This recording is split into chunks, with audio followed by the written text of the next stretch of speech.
sure whether I was going to come or not. I was kind of in that space. Much to be here.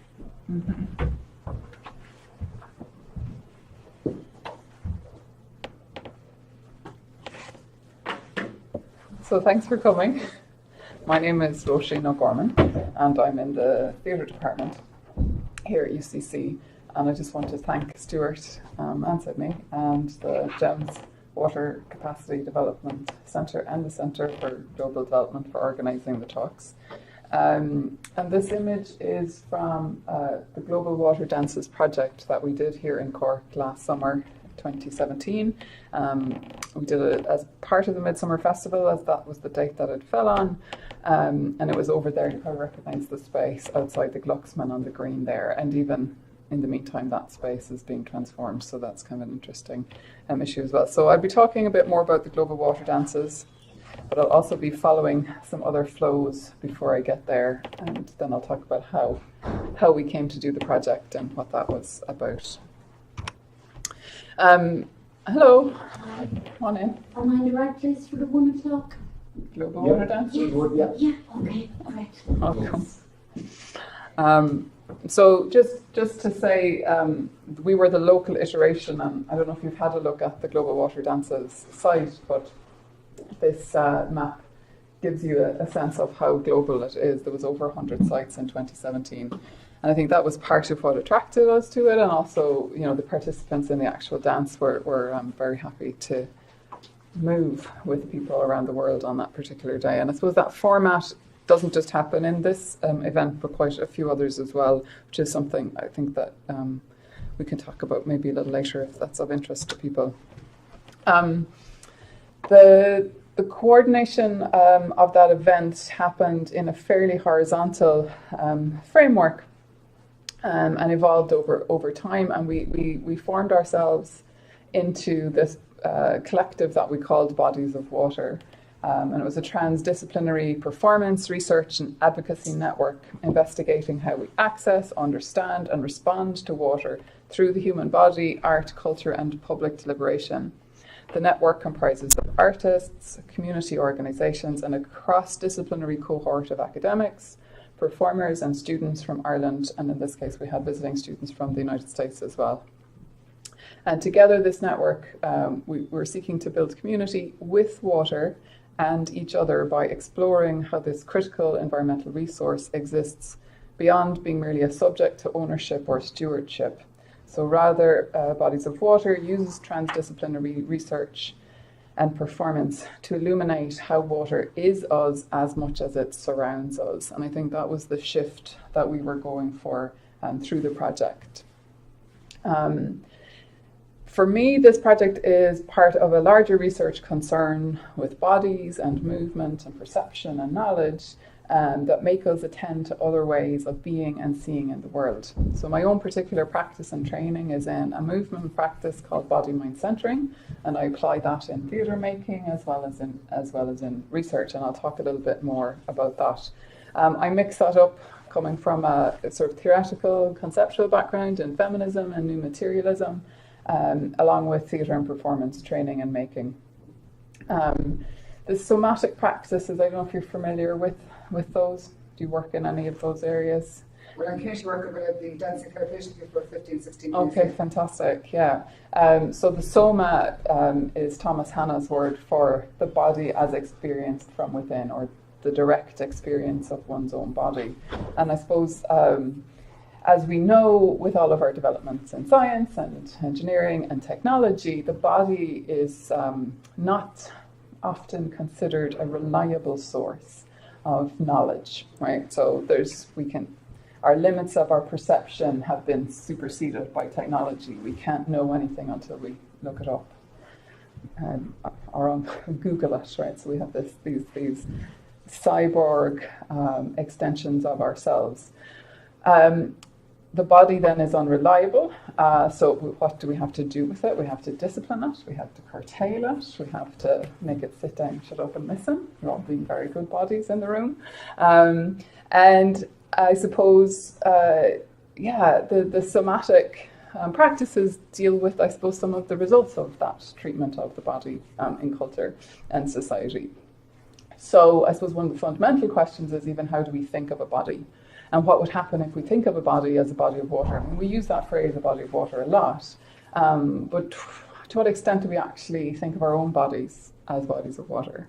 If we are 70% water and we're 99% we're born, so hugely. yeah, but we don't sort of let that into our perceptions, our epistemologies, our institutional structures, our ways of thinking and organising, and so on. And there may be good reasons for that.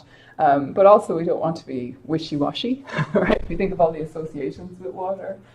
It can be, unstable, cause trouble, and of course there's a gender association with a lot of the qualities that we associate with water as well. And I suppose that's most obvious in the French, where la mer is the sea and the mother, similar sounding words. I'm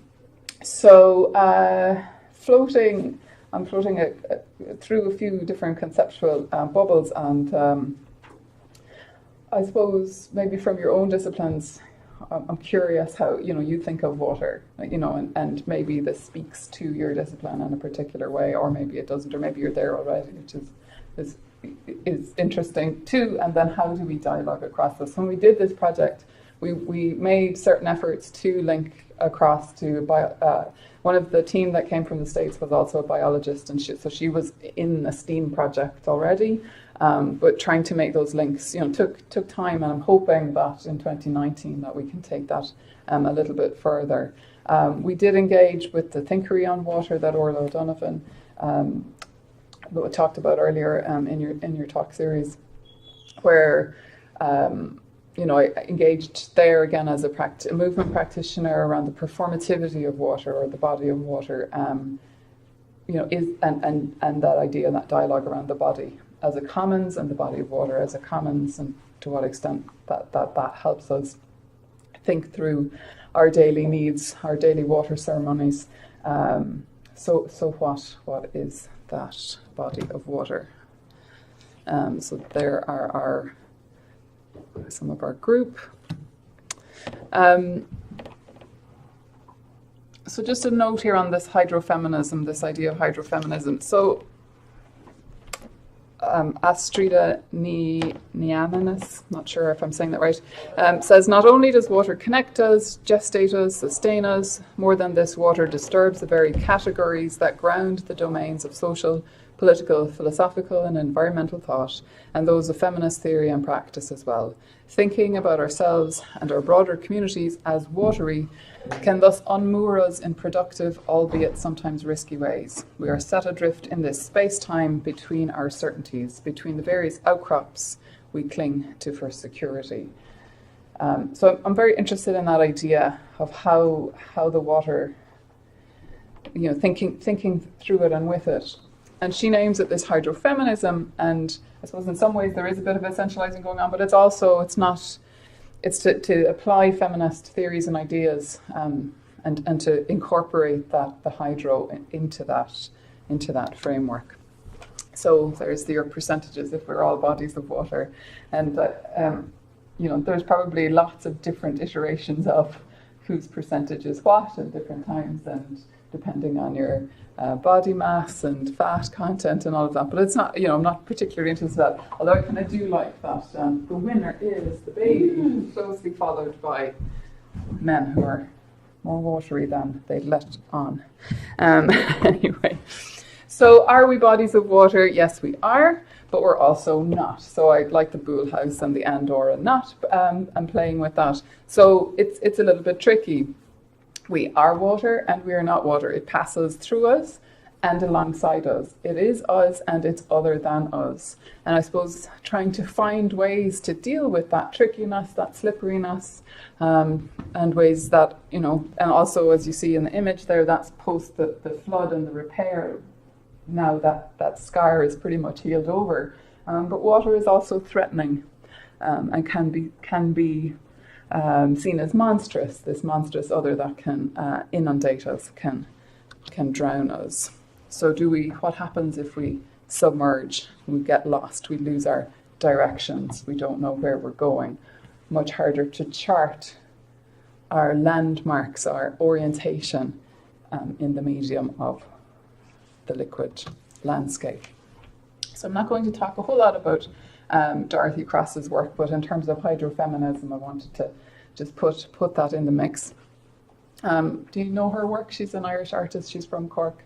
Her nephew works in the James Water Centre. Oh, fantastic! Does he do any art, art, STEAM projects? He's very imaginative. Yeah, brings that in. Yeah, so she has worked with different aquatic realms in very, very interesting ways, including oysters and sharks and various things. But this particular one is from her jellyfish series, the Medusa series of projects. It's a still from a video piece. And Medusa being the Latin, is it Latin or Greek? Maybe you know better from sciences. It's the ancient classical name for jellyfish. So the Medusa, and the Medusa, of course, is the Gorgon with the snakes. And if she sees you, will turn you to stone. And I suppose it's that tension between being made still versus the movement and mobility of water and the power to shift out of something to transform, to change forms, again, being a watery element.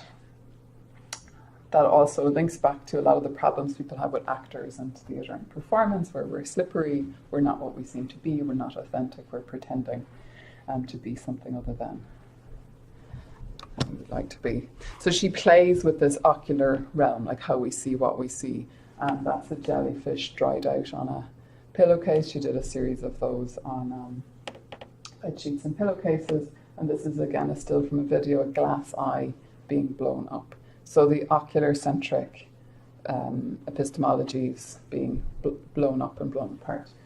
I mean, that's quite evocative of maybe a placenta or a dried eyeball as well, depending on the way forward. So why am I talking about jellyfish? Again, this speaks to the larger project that the water project was part of, very much linking in with Donna Haraway's work. Donna Haraway, you may have heard of a long time ago, talking about the Cyborg Manifesto. She has worked through that idea in lots of other ways, but now she's very much asking us to stay with the trouble of this Anthropocene that we're in, right? The impact of the human on the geographical, the environment, the ecology. It has now been named the Anthropocene, this geologic time that we're in.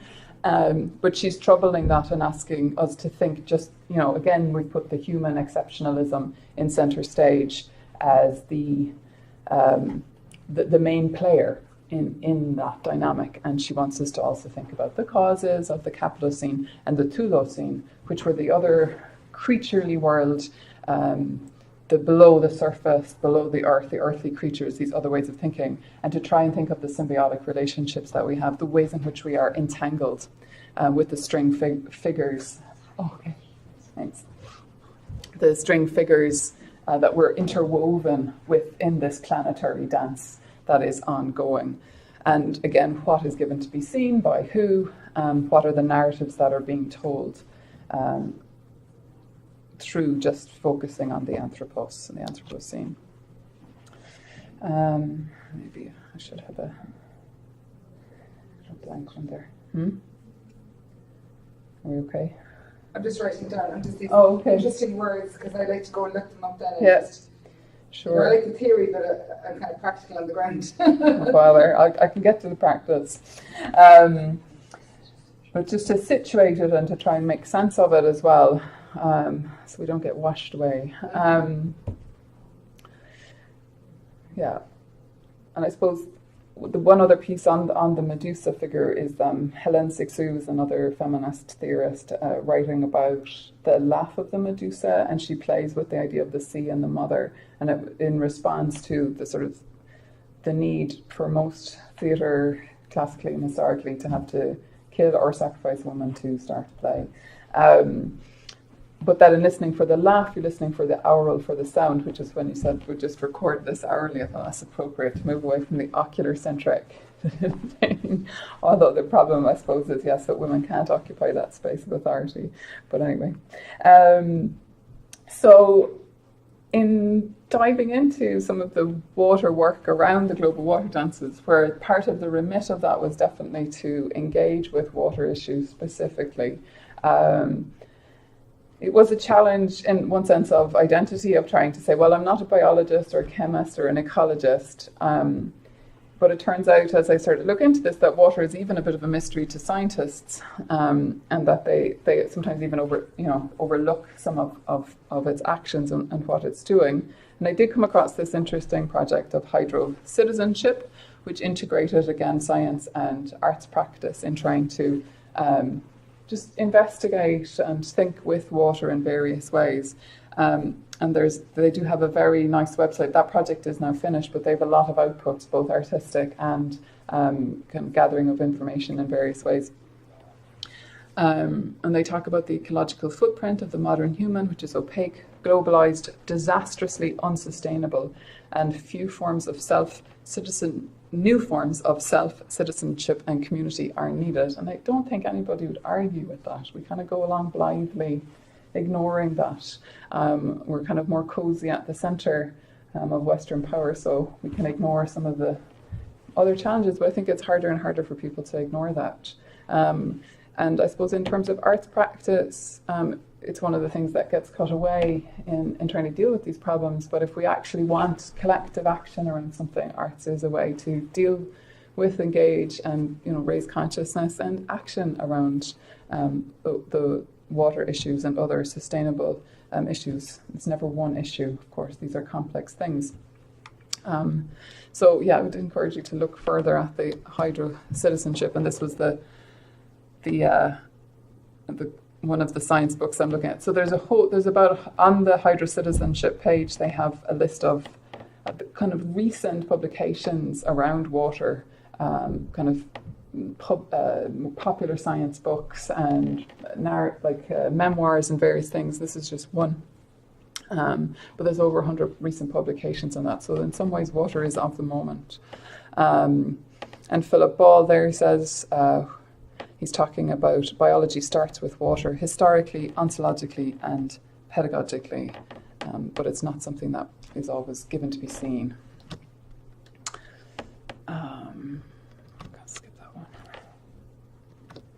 So I'll talk a little bit about the somatic work and the somatic practices. So what was our way in to this watery world?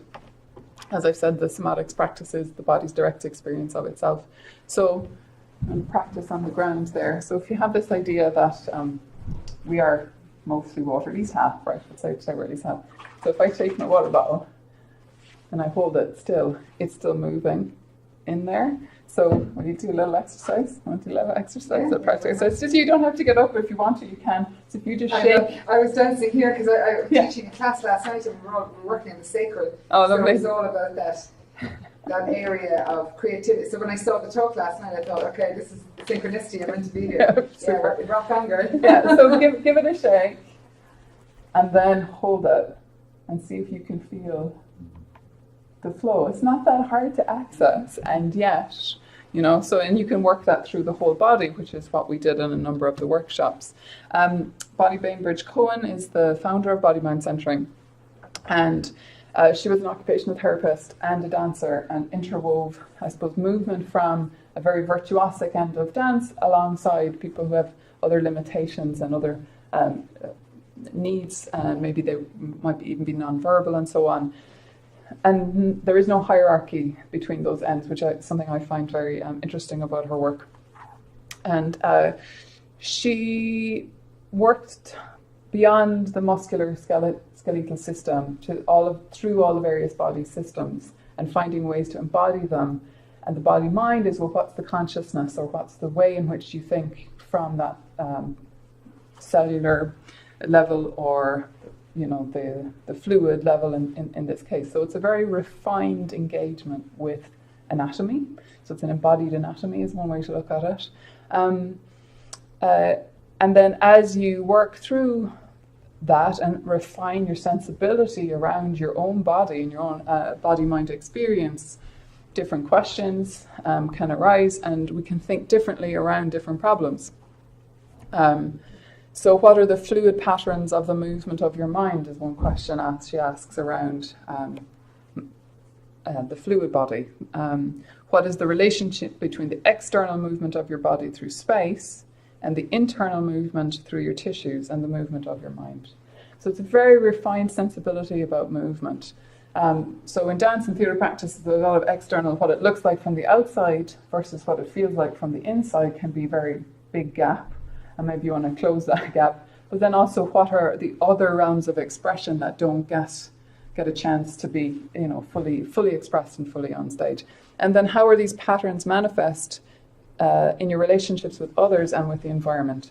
So it gives a basis and a particular position and point of view from which to ask those questions.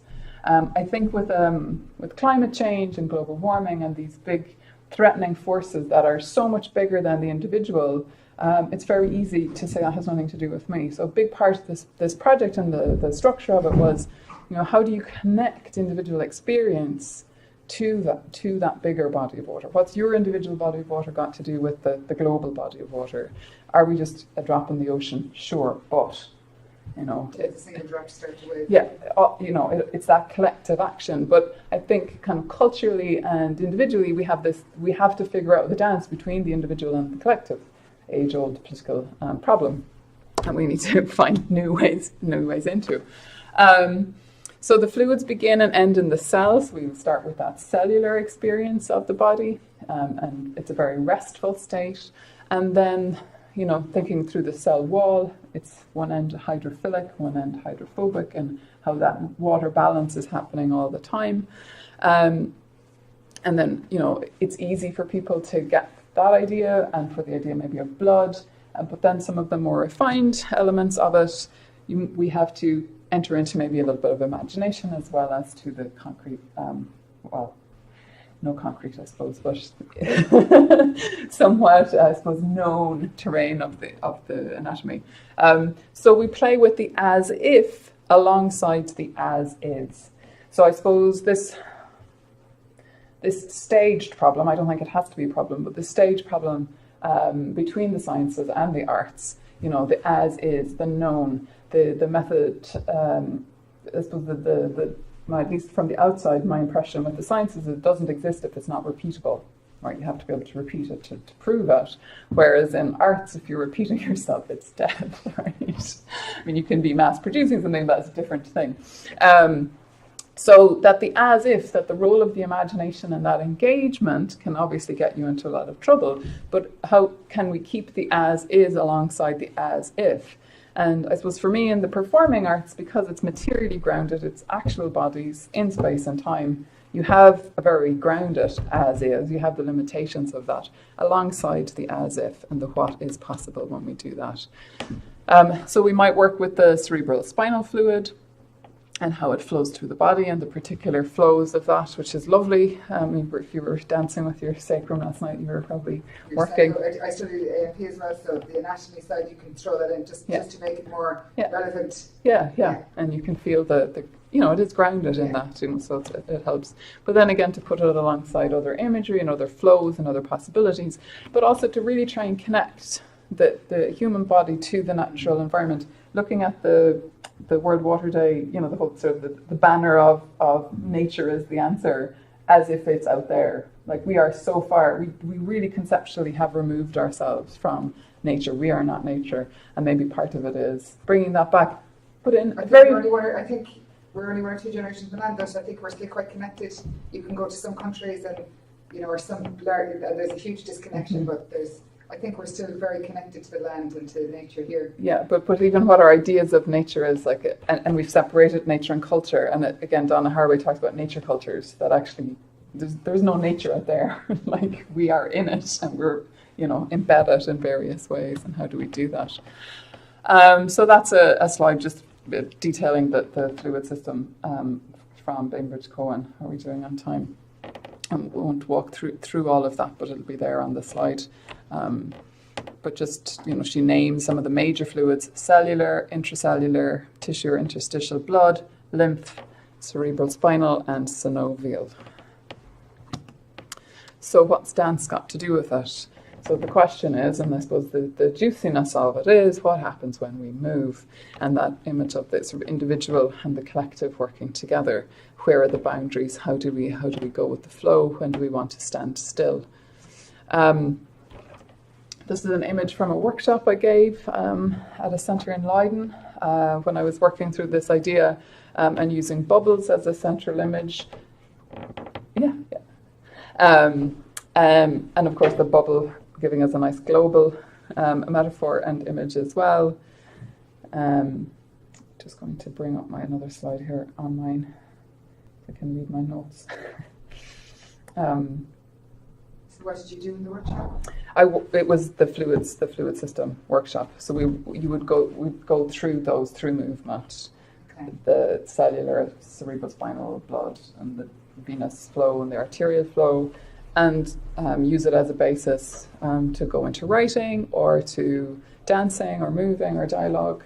And here people are just writing and reflecting, so I had a chance to snap a picture as well.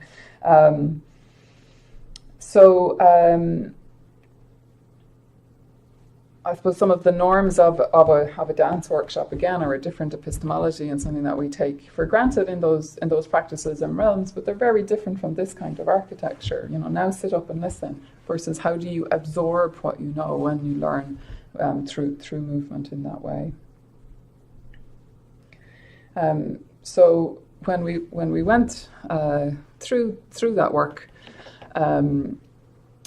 we used play and music and dance and language and touch and information. We melted and soaked and dabbled and wrung and reflected and sank and drowned and swayed and paused and swished and rippled and sprinkled and poured and swam and floated and dived as we experienced the particular body-mind states of the fluid body. Lovely. That's a more articulate answer to your question. All the language is so powerful, Yeah, it's very lyrical. Yeah. So it gives you a rich terrain for a movement vocabulary, much as it's slippery and unbecoming, but we need to undo or stop doing as much as build walls and change flows. And I'm obviously referencing. Because I note took in UCC as well before I did my degree for 3 years, so I was sitting in lots of lectures and sitting in geography and building huge dams, and water finds the point of least resistance. So always, it drowns all the areas that are around there, and it's kind of, no, but we will build this dam and it will, and it just goes, finds the point of least resistance. And Yeah. So how do we get out of those modes of thinking that we have to do something big? Instead of working, what an individual can do on a smaller micro level and collective level. And today is the deadline for writing to the City Council about the wall. Oh, yeah. So, reminder to inundate them a little bit. And there no need for planning and all of that. However, so here water seeks the lowest level. And I suppose I'm interested in those notions as well. Rather than high theory, I'd like to look at low theory and what do we see from there, and not to forget that. And I'm imagining, Stuart, if you're working in sustainable communities, that you really need to be thinking in horizontal ways more often than not. Definitely, yeah. It's just a reality that many countries just don't have the capacity to do the very simple things. So we're starting from a very low position. Yeah. So it's just another nice quote about what water is from Margaret Atwood. Oh, God, yeah. Yeah. Water. The one that's about. anthropologist. Margaret Atwood. No, it is The Handmaid's Tale, the same author, but it's not from that book. It's from the one about Penelope. I haven't read any books, but I really want to read them now. So water does not resist, water flows. When you plunge your hand into it, all you feel is caress. Water is not a solid wall. It will not stop you. But water always goes where it wants to go, and nothing in the end can stand against it. Water is patient. Dripping water wears away stone. Remember that, my child. Remember you are half water. If you can't go through an obstacle, go around it. Water does. So I suppose I'm curious if, in dealing with all the problem solving you're doing, do you think like that ever? You probably have to. We have to. Yeah. And where are you working? Yeah. GEMS Vortex, it's Global Environment Monitoring System for Water. And you're in going into other countries? Yes, yeah. Mainly focused in Africa at the moment. Trying to. I did some work in Africa, and seen bucket loads of big, but it was about 10 years ago. Yeah, bucket loads of plastic. That was, Paulo Freire, start where they're at. So I don't know, will I play a little bit of the global water Yeah. dances? Now, will it matter if I do that and go out?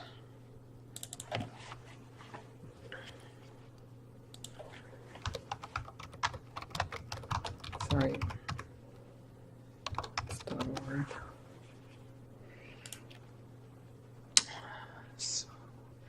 So we can watch the video compilation. I can let a little bit of it play. Can you hear it?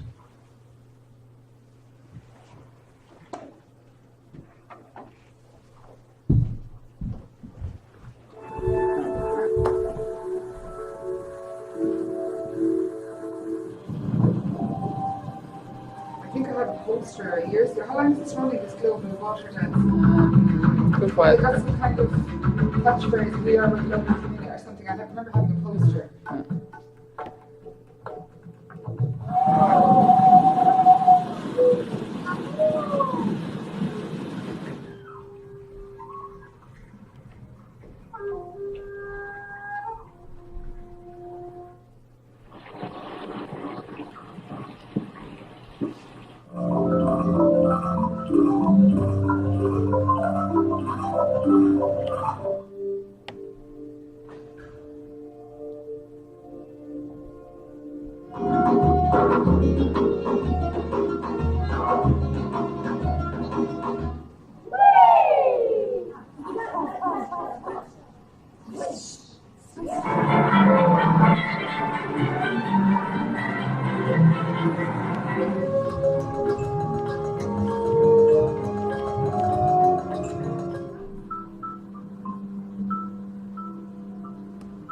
So you get the idea. And you can watch the whole one through. And then if we look at the locations, you can look at the list. And of course, Cork is there. Yay, we're on the map. And we, as I said, we used that area around the Glucksman, but we flowed from outside the Glucksman around and down into the space. And Is it happening this year? 2019, so it's every other year. Okay. So we have a little bit more lead in time. You know, we weren't really sure how it would work out.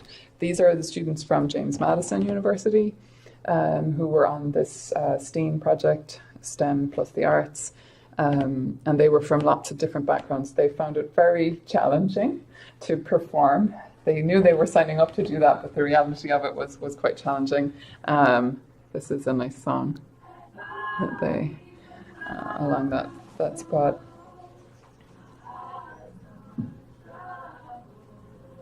What was the song?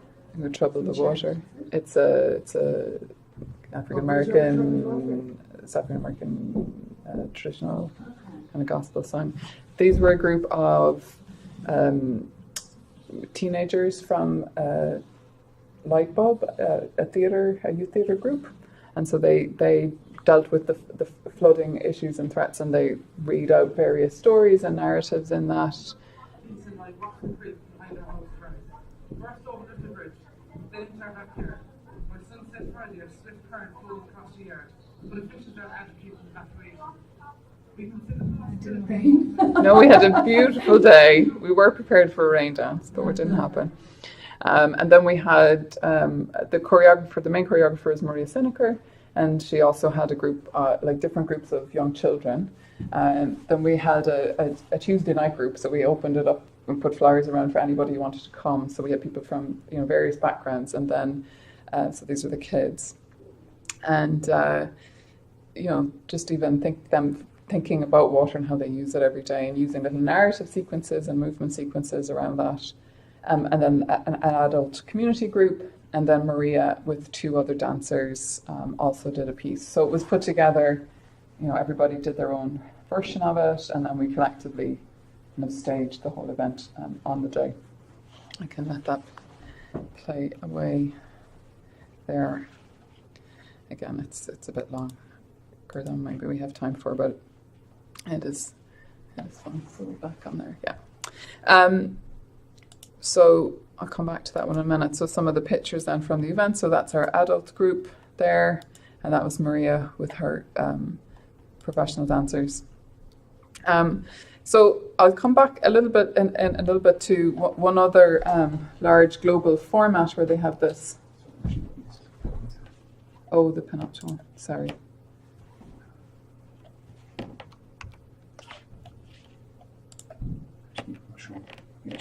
Yeah. Okay. So the Hydro Citizens one that I mentioned brought a number of things. A number of different projects were ongoing through that project. But the Sing for Water is a mass adult choir, raising money specifically for water aid. And there's another one called Planetary Dance, which again has the same model of a framework, a score in a local area, spreading globally. Yeah, we did the Million Voice Choir in 2004, so we visited about 10 schools around Cork. But it started in Cork and then she's gone all over the planet. Fantastic. And some hand gestures were one little kid in the Cork school up in Frankfurt did these hand gestures and they've gone all over the planet. So it's great just really connected to, and happening. however marginal, it can, it's all of the actions together. Where the idea came from or where I entered some of this, I just thought I'd touch on that. So I don't know if you know or saw this piece by Alwyn Frere did River Run. So it was a piece, and those are some very nice videos, short clips on it as well, where at the very end of Finnegan's Wake, it's the voice of the river as it dissolves into the sea. And actually they used a piece of it there on the St. Paddy's Day Brand Ireland thing, where the language is slippery and it doesn't quite make sense. But what is the voice of the river? And it's obviously poetically transformed and so on. And alongside that, when I came out of seeing that, it was in the middle, I ended up in the middle of a water protest, a water charges, anti-austerity march in Dublin. And these people were, they became a sea of protesters, as one of the headlines suggested, and it really was quite something. But here we had this sort of high-end artistic, very virtuosic performance, and we had this street performance and this collective action. But meanwhile, where was Anna Olivia? Where was the river? Like, the river wasn't looking pretty, looking pretty murky that day in Dublin. And then, of course, the floozy and the jacuzzi has been shifted for the spike. I mean, you don't have to look too hard to read the imagery there. But there she is haunting it. I can put her back in a slide anyway. But it's a very playful and creative crowd. Hard to miss that fella. And I suppose it was just that notion of, well, where is the water itself? Where is the river? And then the somatic practice for me brought that to the fore. Could we use our bodies and cross this sort of high art end to the street performance and see what else is possible? Another interesting performance which uses I suppose some of those similar ideas is from Carl Brown. Carl Brown dances, coming from this idea of paying attention to the fluid membranes of the body, to the liquid ground of our beginnings. Is it not working? Oh, thanks. Technology, not my forte, clearly. F5, I think, doesn't it, for maximize the screen? Is it not? Is it okay now? Yeah. So the salt of our tears and the salt of the sea, the pathways to and from, as well as along the shifting edge of the sea. And they used that choreography to deal with the city. So that's another nice example. This will take me back out of these now. But I do want to show you this one. See if this links out. This one, let's go into videos.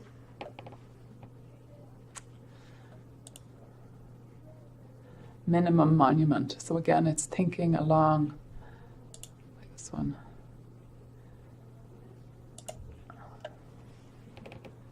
Thinking how arts practice can evoke ideas and engage with issues of climate change and individual action and what will happen. So the making of the molds very large-scale project involving many, many people, and then placing them in terms of what are the bodies of water and who's melting.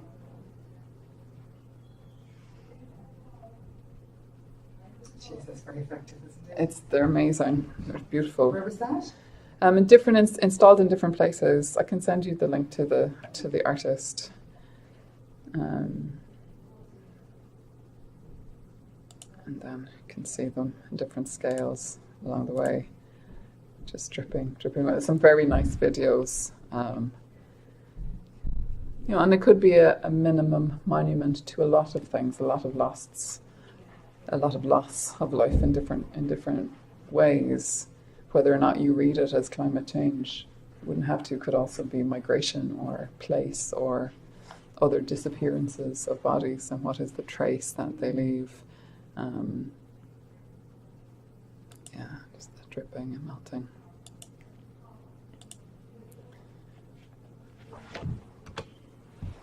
Yeah, and this one is very nice too, but I'll come back to my... I'll give you my email. Yeah. Quite a long link. You can send me the link. Yeah. Alan Capra, performance artist, making a house out of ice. Could do something like that around the housing crisis here.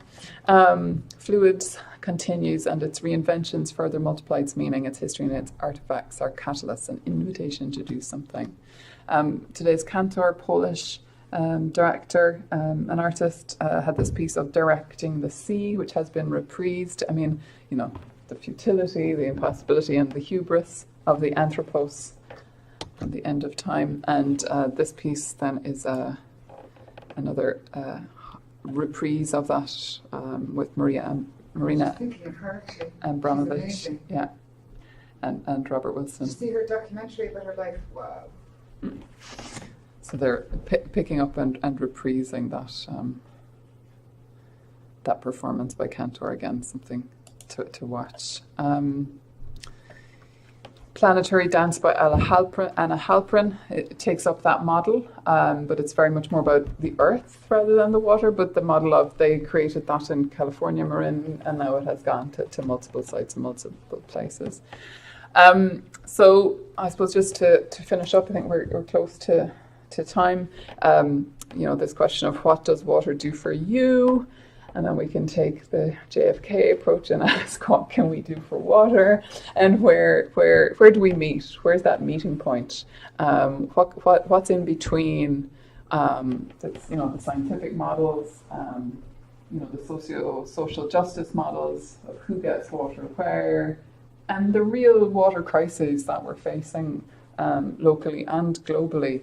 And I suppose the overwhelming range of different problems, too much, too little, like trying to get that water balance right. And can the arts have a place in that? So I'm hoping 2019, it's your time to turn to Dance for the Planet.